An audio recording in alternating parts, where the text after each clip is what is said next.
자, 이원재 끝내주는 경제 4월 30일 수요일 라이브 시작하겠습니다. 오늘 정책통 시간인데요. 기획재정부 이야기 나눠보려고 합니다. 기재부가 그렇게 세다고 그래요. 그래서 뭐 예산도 컨트롤하고 뭐 세제도 컨트롤하고 금융도 갖고 있고 다 갖고 있어서 뭐 권한을 나눠야 된다는 주장이 나오는데 사실 이런 생각도 들어요. 윤석열 정부 때 정부 재정을 100조가 빵꾸 났잖아요, 지금. 그 책은 누가 지죠? 기획재정부가 져야 되는 거잖아요. 그리고 윤석열 정부 때는 감세하고 뭐 지출 줄이고 뭐 이거 그 대통령 원하는 대로 막 했었는데 그 전에 문재인 정부 때는 생각해 보면 기획재정부가 반대해서 대통령이 하려고 했던 거 못한 거 굉장히 많거든요. 이거 왜 그러죠? 이런 거 다 짚어봐야 되는데 그래서 기재부 권한을 나눠야 된다 이런 주장이 나오는 겁니다. 근데 진짜로 맞는 건지 꼼꼼하게 봐야 되겠습니다. 오늘 윤영중 랩 2050 대표 모시고 말씀 나눠보도록 하겠습니다. 안녕하세요. 네, 어서 안녕하세요. 오세요. 네. 네. 대표님 조금만 기다리시면은 뉴스토마토 김성훈 기자가 지금 전화 연결돼 있거든요. 같이 얘기 나누고 이제 평가를 좀 해주시면 좋겠습니다. 알겠습니다. 네, 김성훈 기자님 나와 계세요? 네, 아, 네, 안녕하세요. 네, 안녕하세요. 네, 지금 민주당 후보가 이재명 후보로 확정이 됐잖아요. 근데 이재명 후보가 기재부가 재정을 컨트롤해서 왕노릇을 하고 있다는 지적이 있었다. 이런 발언을 해서 지금 많이 논란이 되고 있는 것 같은데요. 어떤 상황인지 좀 짚어주시겠습니까? 네, 실제로 이재명 민주당 대선 후보는 지난 27일 당 후보로 최종 선출된 뒤 기자들과 만나 현 기획재정부에 대해 지나치게 권한이 집중돼 있어 악용 소지가 있다고 문제를 제기했습니다. 아직 공식적인 개편안이 나온 것은 아니지만 핵심은 기재부의 예산 기능을 떼는 방식으로 권한을 분산하자는 것입니다. 예산 기능을 담당하는 기획예산처를 새로 신설해 대통령실 또는 국무총리실 산하로 이관하자는 것이 민주당 내부에서 논의되고 있습니다. 기존 기재부는 재정 세제 기능만 담당하게 되며 이에 맞게 부처 명칭을 재정경제부로 바꾸겠다는 구상입니다. 지난 28일 국회 기획재정위원회 소속 민주당 의원들이 기재부 등 경제부처 개편 토론회를 열며 논의가 활발하게 이뤄지는 상황입니다. 네, 지금 법안도 발의가 됐다면서요. 오기영 의원이 기획예산처 신설하고 기재부는 재정경제부로 개편하자 이런 법안을 냈던데 이게 어떤 내용이죠? 네, 민주당 오기영 의원과 허성무 의원이 기재부 개편안이 담긴 정부 조직법 일부 개정 법률안을 각각 대표 발의한 바 있는데요. 두 법안 모두 앞서 말했던 것과 같이 현재 기재부의 예산 기능을 분리하자는 내용을 골자로 합니다. 다만 오기영 의원이 발의한 법안에는 예산 기능을 담당하는 기획예산처를 국무총리실 소속으로 신설한다는 내용이 포함되어 있습니다. 최근 수면 위로 떠오른 기재부 개편안에 대해 최상목 경제부총리 겸 기재부 장관은 시기상 언급하기 적절하지 않다면서도 부처의 신뢰를 돌아보게 한다고 말했는데요. 현재 조기 대선이 치러지는 시기인 만큼 민주당 의원들 또한 향후 정부 부처 개편안에 대해 말을 아끼고 있습니다. 지금까지 국회에서 뉴스토마토 김성은이었습니다. 아, 네, 감사합니다. 네, 이번엔 스튜디오에 윤형중 대표님하고 같이 말씀 나눠보도록 하겠습니다. 네, 윤 대표님 이 문제는 많이 고민해 보셨죠? 네, 저도 좀 오래 고민한 문제입니다. 아, 네, 이전에 그 사실 지난 대선 때 대선 캠프에서 정책팀장 하셨잖아요. 네. 그때 지금 이런 정책 논의 있었었나요? 뭐 그때 논의를 뭐 이렇게 얘기하기는 조심스럽지만 물론 기재부 개혁에 대한 논의는 뭐 어느 뭐 캠프나 어느 정부 때나 중요한 사안이기 때문에 당연히 논의가 있었습니다. 아, 네. 비밀 논의가 있었나 보다. 네. 알겠습니다. 이재명 대표가 했던 발언은 어떻게 보고 계세요? 굉장히 원론적인 발언이고요.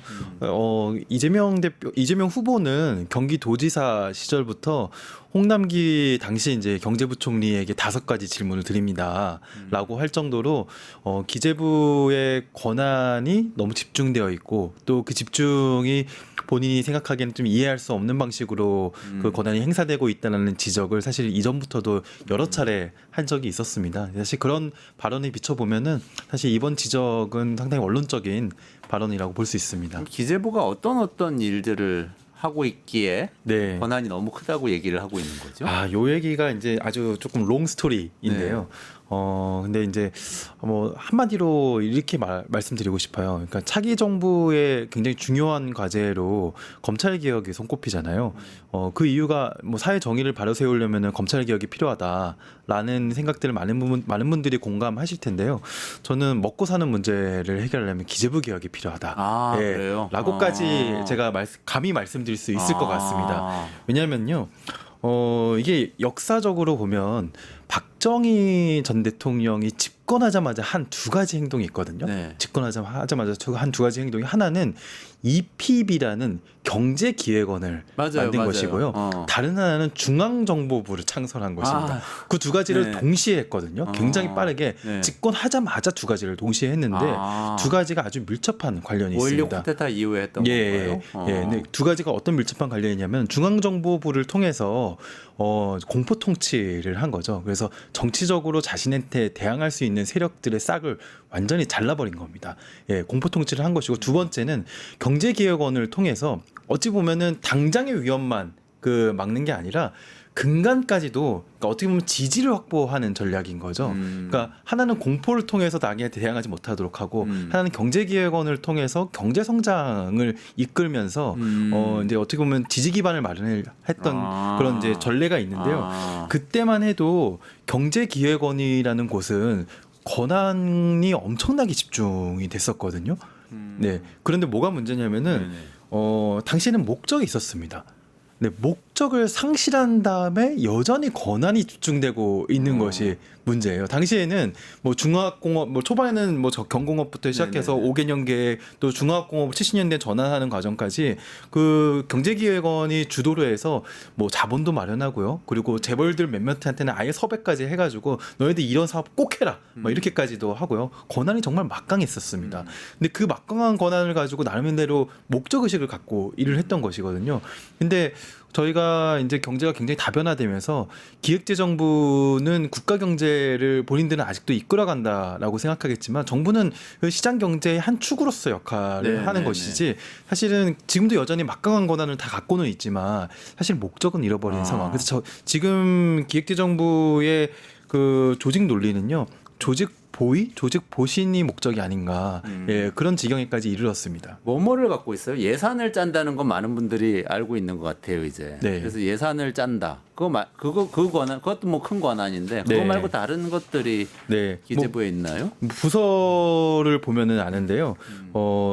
이미 기획재정부의 부서는 정말 많습니다. 네. 예를 들면 뭐 세제실, 예산 조세정책을 말고 세제가 있구나. 예, 조세정책을 담당하는 세금도 정하는 거죠. 예, 세금도 뭐 엄밀하게는 국회가 정한다고 할 수 있지만 정부가 동의하지 않는 세제 개편안이 통과되기가 어렵습니다. 매년 기재부에서 한 번씩 세제 개편안을 발표를 하잖아요. 그러니까 제가 안타까운 게 여당이나 야당 차원의 세제 개편안이 나오지는 않고요. 대부분 기획재정부가 세제 개편안을 내면 거기에 대한 의견을 보태는 방식으로 세제 개편 논의가 이루어집니다. 네. 그리고 경제정책국이 있고요. 경제 정책. 네. 그거는 그러면 전체적인 경제 정책. 거시경제정책을 거시경제정책. 다룹니다. 그리고 국제금융국이 있고요. 또 국제금융. 정책조정국이 있고 대외경제국 그리고 미래전략국, 개발금융국 그리고 또 중요한 것은요.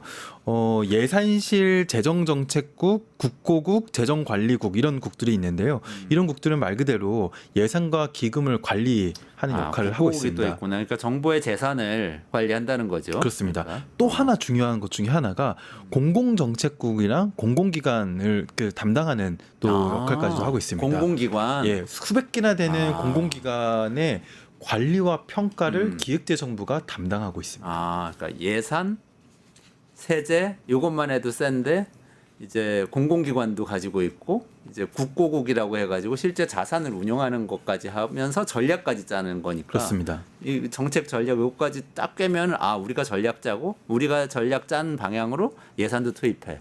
투자도 그쪽으로 국고 가지고 하고 공공기관도 그리 투입해. 이게 딱 되는 그런 구조네요. 근데 이제 내부 부서의 구조만으로 문제가 있는 건 아니고요. 가장 중요한 이제 기재부의 문제라 권한이 집중된다라고 하는 문제는 예산실에서의 역할이거든요. 네, 예산실이 어떤 역할을 하냐면 뭐 우리나라에는 지금 한 17개 정도 되는 17개 정확한 숫자는 생각이 안 나지만 10개 20개 후반 정도 되는 부처들이 네네네네. 되게 다양한 정책 사업들을 그렇죠. 거의 수백 개, 1000개 이상 되는 정책 사업들을 매년 만들고 있잖아요. 네네네. 근데 그 건건의 정책들의 예산을 음. 기재부의 승인을 받게 되는 구조입니다. 아. 그러니까 말 그대로 기재부가 왜 부처의 왕노릇을 한다라는 이재명 후보의 평가를 받느냐. 그러니까 자기네들 경제 정책에 한해서의 역할을 담당하는 게 아니라 모든 부처의 사업을 다 관장하고 관리하고 심지어 승인까지 하는 역할을 맡게 되는 것입니다. 네, 그렇기 때문에 왕노릇을 그렇구나. 한다라는 평가. 자기들이 짜고 예산을 배분하는 과정에서 실제 다른 부처에서는 예를 들면 복지 정책 이런 거에 대해서도 아니 그거는 예산 좀 덜 투입하시고 다른 사업에 예산 더 투입하세요 같은 식으로 이렇게 영향력을 행사할 수 있다. 그렇게 말하는 경우는 드물고요. 그렇게 말할 수도 있는데, 그럴 권한도 있는데 그렇게 말하는 경우가 드물고 대부분의 사업에 우리가 보기에는 이 사업이 이 정도 예산이 필요한 것 같지가 않은데 깎으시죠. 이런 역할을 하게 되는. 쳐내는 역할을 하는. 쳐내는 역할을 하죠. 아. 굉장히 유명한 발언이 있잖아요. 그때 이 논의에 불붙었던 계기 중에 하나가 여기가 기재부의 나라냐. 왜 기재부가 이 모든 것들을 다 결정하고 있느냐? 누가 그런 권한을 줬느냐?라는 발언을 한 적이 있습니다. 누가요? 누가 했을까요? 정세균 전 국무총리가 2021년도에 했습니다. 아, 국무총리 시절인가요? 네. 아. 그때 어떤 일이 있었냐면은 손실보상과 관련해서 청와대와 기획재정부 사이에 손실보상? 코로나 때 자영업자 손실보상과 네. 관련된 정책적인 이견이 있었습니다. 물론 청와대뿐만이 아니라 당시 민주당도 심지어는 당시 야당조차도 손실보상에 대한 상당히 그 전향적인 의견을 내고 있었는데 네네네. 오히려 그 여야의 문제가 아니라 아니면 정부와 국회 간의 문제가 아니라 청와대와 기획재정부 사이에 혹은 여당과 기획재정부 사이에 이견이 굉장히 심하게 노출되었던 상황이었었던 것이죠. 뭐 홍남기 전 부총리는 뭐 그때만 반대하고 우리가 이 정도로 돈을 쓰면 안 됩니다. 그런 걸 돈을 쓸 수 없습니다라고만 했던 게 아니라 잘 기억하시겠지만 뭐 전국민 그 민생의 재난지원금 때도 혹은 88% 재난지원금 때도 끝까지 이 국간을 지켜야 한다는 명목으로 반대하는 입장에 섰던 적이 있었습니다. 그러니까 국무총리가 그런 생각할 만도 하네요. 여야가 다 찬성하고 지금 총리도 찬성하고 대통령도 하자고 그러는데 기재부가 막아서 못하고 있다는 게 말이 되느냐 이런 얘기를 할 정도로 셌다. 뭐 이런 얘기이신데 그러면 권한 분산을 해서 그 문제를 좀 해결을 해보자 지금 이런 주장이 나오고 있는 거죠? 네, 그렇습니다. 네. 그러면 그 권한을 당연히 지금 말씀하신 톤으로 봐서는 윤 대표님은 권한을 분산하자는 입장이신 것 같은데 네.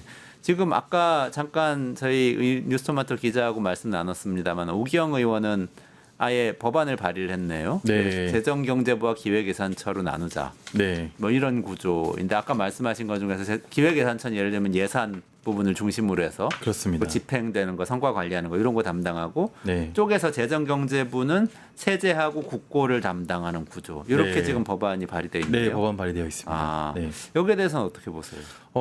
그게 이제 참여정부 때의 모델과 상당히 유사한데요. 노무현 대통령 때요? 네, 참여정부 때 기존에 이제 이제 하나의 경제부처를 재정경제부랑 기획예산처, 당시에도 기획예산처였습니다.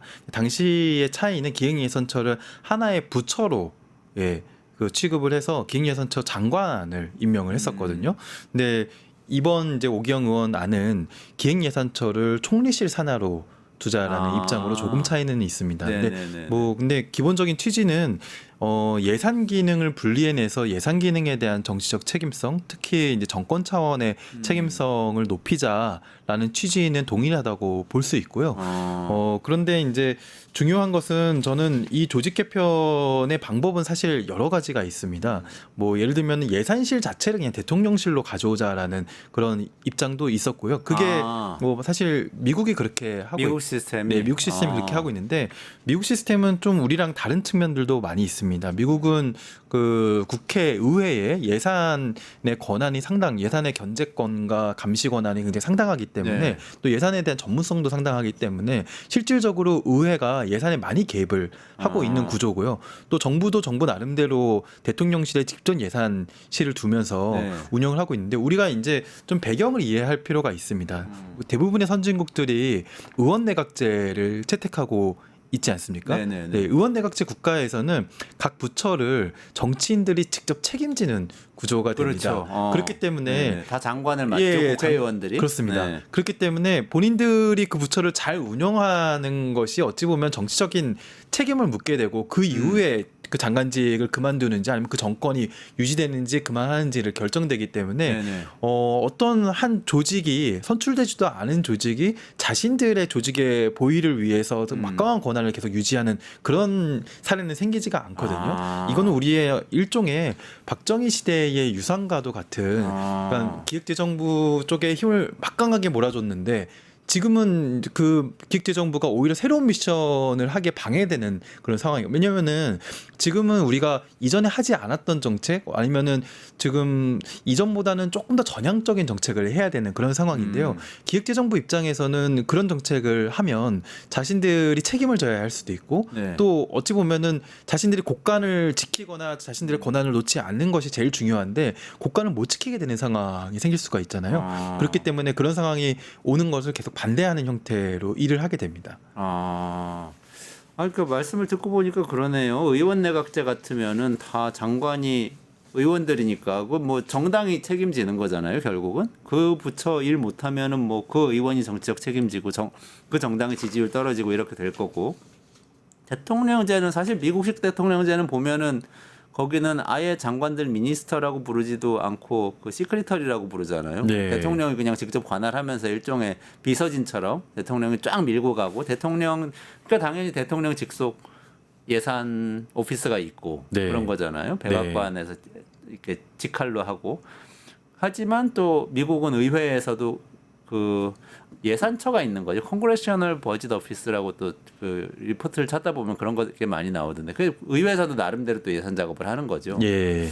그렇게 균형을 찾는 거고 우리는 좀 이도저도 아니고 애매하게 그냥 네. 관료들이 딱 차지하고 있는 것 같은 느낌은 드네요. 그러니까 검찰이랑 기획재정부가 살아남는 방식, 막강한 권한을 유지하는 방식이 조금 다릅니다. 검찰은 원래는 그 수사와 기소까지 다 줄 생각은 원래 없었거든요. 재헌헌법의 논의를 보면 원래 수사권은 경찰한테 주려고 했으나 경찰이 워낙 일제 시대의 경찰이 워낙 악질적인 행태를 보였기 때문에 못 믿었던 겁니다. 그래서 임시적으로만 수사권을 검찰한테 줬던 건데 그게 이제 독재 정권에서는 굉장히 중앙정보부나 검찰들이 굉장히 그런 쪽으로 잘 활용이 됐던 거죠.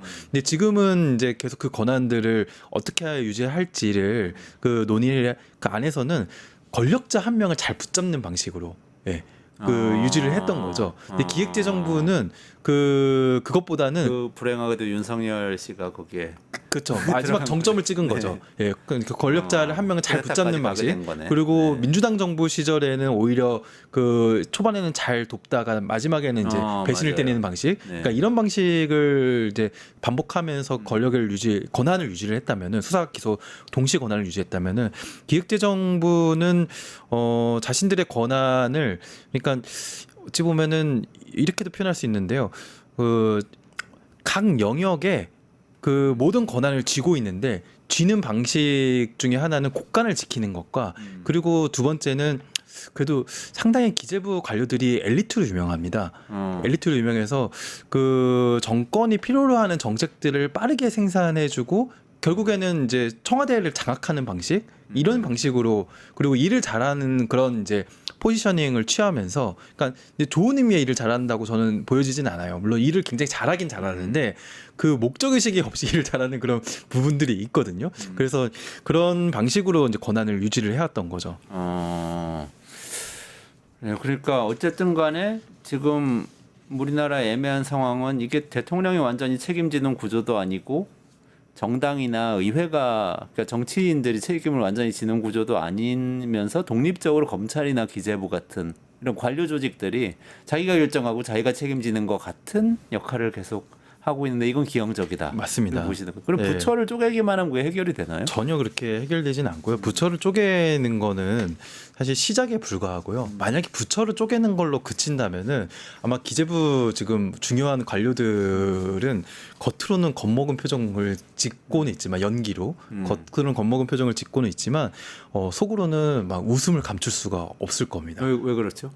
결국에는 부처가 뭐 쪼개져도 그 쪼개진 부처들 다 자기네들 장악할 자신이 있기 때문에 그래서 그럼 장관 자리가 하나 늘어나겠네요. 그렇죠. 장관 자리도 하나 늘어나고요. 뭐 쪼개진 곳에서는 좀 대통령에게 잘 보이거나 막 그런 수요가 있겠지만 대통령에게 잘 보이는 것도 결국에는 자기네들 조직의 보위를 위해서 잘 보이는 척을 하는 방식을 또 취할 수 있기 때문에 그런 것들이 충분히 가능한 그런 능력을 충분히 가지고 있는 집단들입니다. 그래서 물론 제가 이제 기재부 관료들을 무조건 나쁘게만 보는 것은 아니에요. 굉장히 능력이 출중하고 그 엘리트 관료인 건 사실인데 하지만 저는 그런 능력들을 지금 사회를 문제를 푸는데 써야 한다는 것이죠. 그래서 예를 들어서 문재인 대통령께서 전 대통령께서 이런 발언을 한 적이 있어요. 그러니까 세부적인 걸 다 따지고 들어 어떤 문제가 있느냐 다 따라 뭐 얘기가 무한가지지만 문재인 대통령 하나의 예를 들면 문재인 대통령이 2018년인가요? 그때 홍남기 전 부총리였나 그 전 부총리였나 물어봤었어요. 홍남기 전 부총리에게 물어봤었는데 당시 홍남기 전 부총리가 국가 부채 비율은 40%를 마지노선으로 두고 관리를 하겠습니다. 라고 발언을 한 적이 있어요. 근데 그 문재인 대통령이 바로 물어봐. 40%가 마지노선이라는 근거가 도대체 어디 있느냐? 라는 발언을 맞아, 했고 기억나요. 네, 그 발언이 굉장히 유명하게 이제 언론에 보도가 된 적이 있었습니다.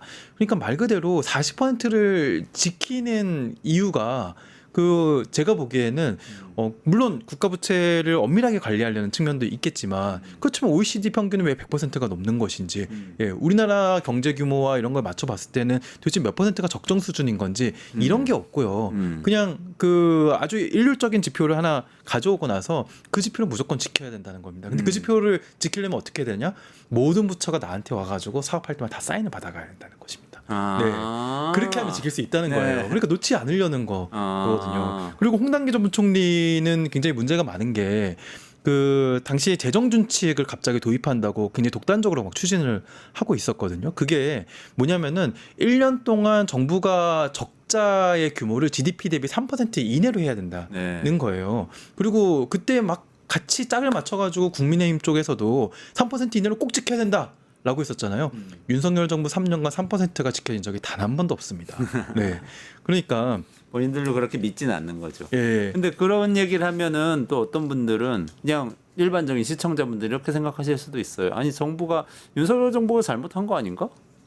잘 지켜가지고 그거 수지 균형을 맞춰야 되는 거 아닌가? 정부가?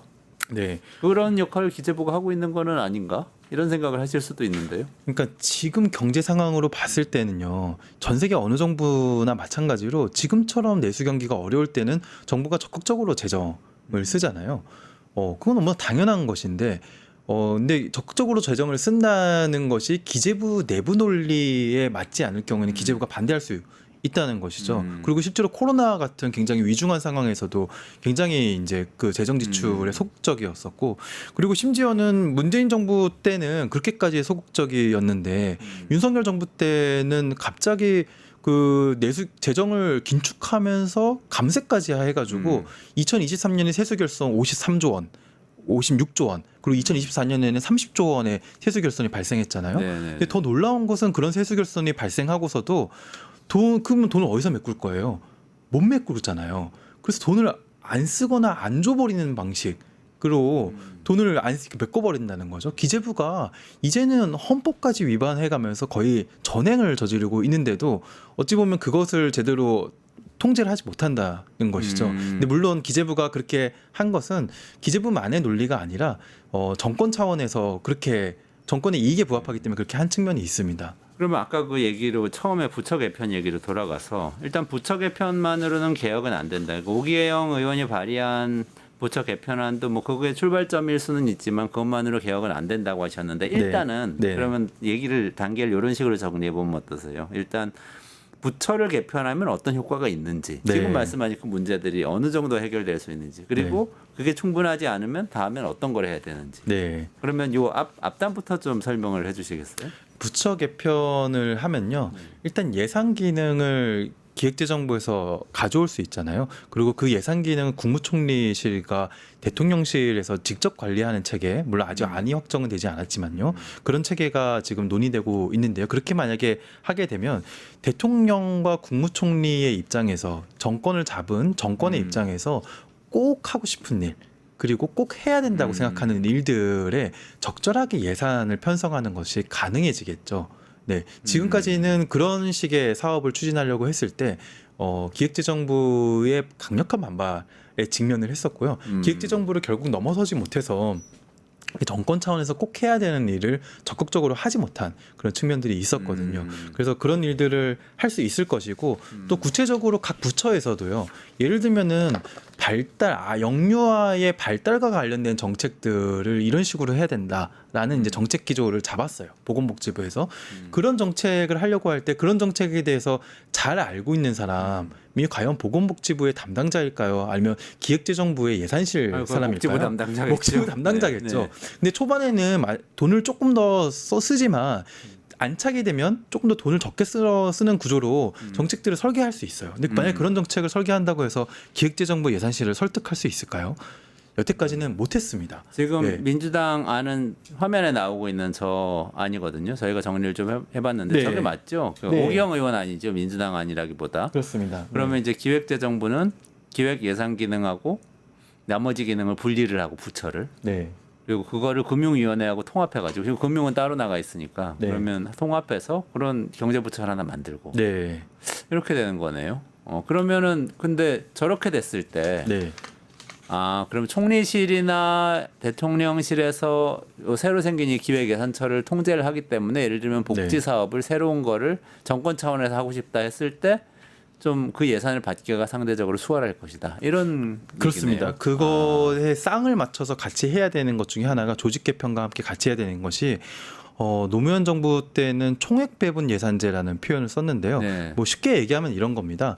그러니까 어느 부처에 전체적인 예산을 예를 들면은 뭐 보건복지부 10조를 이제 정하는 겁니다. 그럼 10조 범위 내에서 그 부처 차원에서 우선순위와 그 재원 배분은 그 부처 알아서 하라는 부처에 대한 자율성을 물론 기획재정부랑 어느 정도는 예산실과 논의는 해야죠. 하지만 부처 차원의 책임성을 가지고 그 예산 안에서 나름대로의 배분을 해보라는 것입니다. 그게 이제 총액 배분 예산제를 조금 이제 거칠게 설명한 이제 그 내용인데요. 그 총액 배분 예산제를 실질적으로 운영하기 위해서는 대통령과 부처 장관들 사이에 굉장히 원활한 회의가 네네네. 필요하고요. 그거를 참여정부 때는 국가재정전략회의라고 불렀습니다. 네. 이제 그런 절차를 통해서 예산처를 분리하는 것과 실제적으로 그걸 운영하는 것들을 같이 해나가야지만 실질적인 효과가 있는 것이죠. 근데 사실 그걸 부족하고 참여정부 때는 사실 실패했습니다.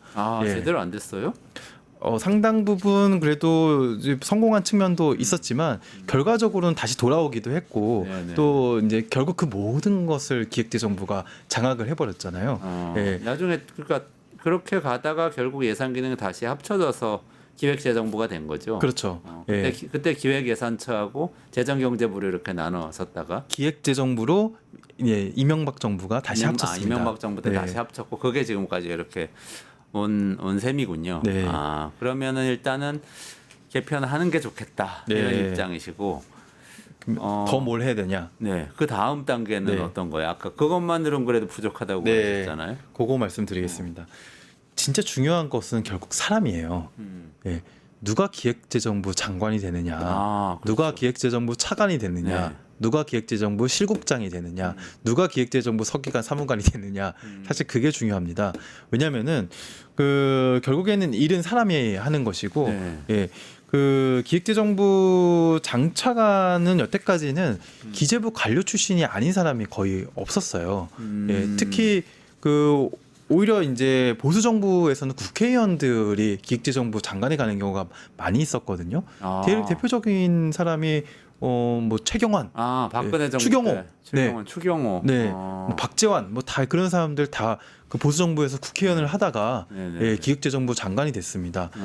그런데 어떻게 보면 민주당 정부에서는 그랬던 적이 별로 없었고요. 예. 그 예를 들면은 지금 경기도지사를 하고 있는 뭐 김동연 지사, 김동연 전 경제부총리 초대 경제 문재인 정부 초대 경제부총리였죠. 그다음에 홍남기 경제부총리, 그리고 지금 대통령 권한대행을 하고 있는 한덕수 예, 참여정부 시절의 경제부총리였죠. 네, 예, 이런 분들은 이제 정통 어떻게 보면 기재부 관료라고 할 수 있는 분들이거든요. 그러니까 중요한 것은 사실 이제 그 기재부 관료의 내부 논리에 물들지 않은 사람들이 기재부 관료들과 같이 합을 맞춰 일해 나가면서 정권의 의사를 관철시켜 나가야 되는 것입니다. 그러니까 이런 얘기가 있어요. 민주당 정부의 경제부총리는 경제부총리가 아니라 기재부 장관이다. 예, 그러니까 정책을 전체적으로 정권 차원에서 조율해가지고 기재부를 통솔하는 게 아니라 기재부 논리에 포섭이 된다는 거예요. 그런데 국민의힘 정부의 경제부총리는 기획재정부 장관이 아니라 경제부총리다라는 표현이 있어요. 예, 홍남기 부총리가 코로나 시기에 우리 돈 없다, 추경 못한다, 손실보상 못한다라고 했다가 추경호가 들어가자마자 3일 만에 우리 50조 있다가 나왔어요. 맞아요. 예, 윤석열 정부 때. 예, 없던 돈이 갑자기 50조가 3일 만에 나왔거든요. 맞아요. 문재인 정부 때는 없다고 그러더니 돈 없어서 못한다고 그러더니. 놀랄 만한 일인 거죠. 그래서 그러니까 이거는 민주당이 아파해야 되는 이야기. 굉장히 아파야 되는 부분이고요. 그래서 부처를 개편하고 조직을 뭐 뗐다 붙였다 이것 차원의 문제가 아니라 안에 들어가서 어떤 사람들이 일할 것인가, 그리고 기획재정부를 이제 새로운 목적에 맞게 일할 수 있는 곳으로 재정렬, 재편할 수 있을 것인가가 굉장히 핵심적인 문제인 거고요. 그러려면은 기획재정부 관료에 맞서서 실력이 있어야 됩니다. 예, 그게 굉장히 어려운 부분이에요. 그러니까 문재인 정부의 때만 봐도요, 청와대 정책실장을 초반에는 장하성 정책실장, 그리고 두 번째가 정확하게 홍장표 실장, 세 번째가 홍장표 실장이었는데요. 네 번째는 기획재정부 출신의 이호승 실장이 했었습니다. 그리고 경제수석은 처음에는 홍장표 수석이 하시다가 두 번째, 세 번째, 네 번째, 다섯 번째는 다 기재부 관료 출신들. 마지막은 아마 산자부 출신이 이례적으로 했는데요. 아무튼 문재인 정부처럼 관료에 포섭되지 않겠다는 거를 공개적으로 천명한 정부조차도 결국에는 가장 중요한 경제 포스트에는 기재부 출신들이 막판에는 다 장악을 했었거든요.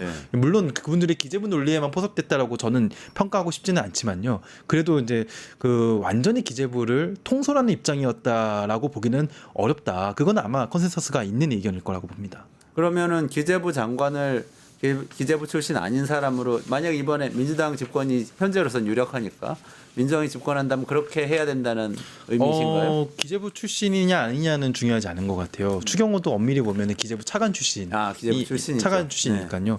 그래서 내부를 어찌 보면은 통솔할 수 있는 사람이라면 충분히 그 이제 좋은데요.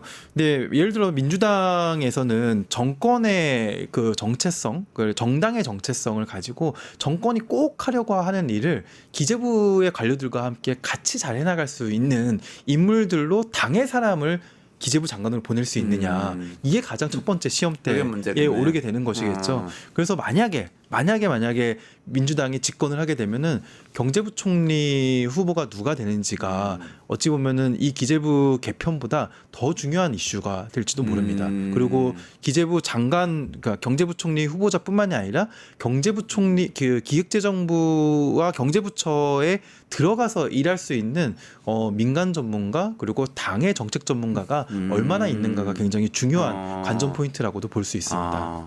좀 있는 것 같으세요? 어떠세요? 네, 준비를 많이 해야 될 것 같습니다. 준비를 많이 해야 된다. 그 추경호 모델을 생각하면은 그 기재부 출신이거나 아니면은 경제 전문가 출신의 당의 뭐 국회의원이나 이런 분들이 그런 역할을 할 수 있는 거 아니에요? 네, 저도 이 문제에 관심 많기 때문에 기획재정부가 어떻게 하면은 이 엘리트 관료들을 어떻게 하면 우리 사회에 꼭 필요한 문제를 잘 다루게 이제 일을 하게 할 수 있을까? 그러려면은 민주당에서 그런 쪽으로 준비된 분들이 있어야 되잖아요. 그래서 저는 상당히 예전부터 눈여겨보고 있었고요. 기획재정부 출신의 지금 국회의원이 없진 않습니다. 예를 들면 기획재정부 차관 출신의 안도걸 맞아요. 예, 광주단가요? 예, 네. 의원이 계시고 또 비례대표 중에 국세청 출신의 임광현 의원이 있습니다. 그러니까 그분들은 기재부를 잘 알기도 하고 또 경제정책에 굉장히 능하신 분들이기도 한데요. 한 가지 아쉬운 점은 최경환 씨가 경제부총리가 됐을 때 이미 당의 중진 중에 중진인데다가 당의 리더급이었습니다. 추경호 전 부총리도 마찬가지고요. 그렇죠. 3선, 네. 4선을 이미 한 상태에서 경제부총리로 갔거든요. 당의 상황도 잘 알고 있고 당에서도 상당한 리더십을 확보한 상태에서 경제부처의 수장으로 간 것입니다. 근데 그 두 분은 이제 국회의원을 한 지가 1년 남짓 정도 된 분이시거든요. 그래서 초선이구나. 예, 그래서 이제 그 최경환, 그 정체성이. 추경호 이런 분들과는 상황이 좀 다르지 않나. 그러니까 네. 물론 그렇다고 해서 이제 그분들 역할 못한다, 막 이런 의미는 아니고 네. 상황이 좀 다르다라는 의견입니다. 네. 알겠습니다. 저희 오늘 여기까지 진행해야 될 것 네. 같은데요. 네. 윤영중 랩 2050 대표하고 기재부 해체 다음에 대안 뭔지 한번 짚어봤고요. 내일도 끝장 뉴스 끝내주는 경제 라이브로 찾아뵙도록 하겠습니다. 여기서 윤영중 대표하고 같이 인사드리고 물러가겠습니다. 고맙습니다. 네, 감사합니다. 뉴스토마토 K평화연구원이 12.3 내란을 막아낸 시민영웅 1000명 찾기 프로젝트를 진행합니다. 비상계엄 선포 이후 국회, 광화문, 남태령, 한남동 공관, 헌법재판소 등지에서 내란을 막고 탄핵 소추를 이뤄낸 시민영웅 1000명을 찾아내 대한민국 민주주의의 역사로 기록하고 시상의 본보기로 삼음으로써 민주주의를 더 널리 확산하기 위한 프로젝트입니다. 이 과정에 직접 참여했거나 참여자를 추천해 주실 분들은 우측 제보하기 QR코드나 아래 메일로 추천 및 제보해 주세요. 민주시민 여러분의 많은 참여 바랍니다. 뉴스토마토 K평화연구원과 함께 해주실 분들의 추천 제보 및 후원을 기다립니다.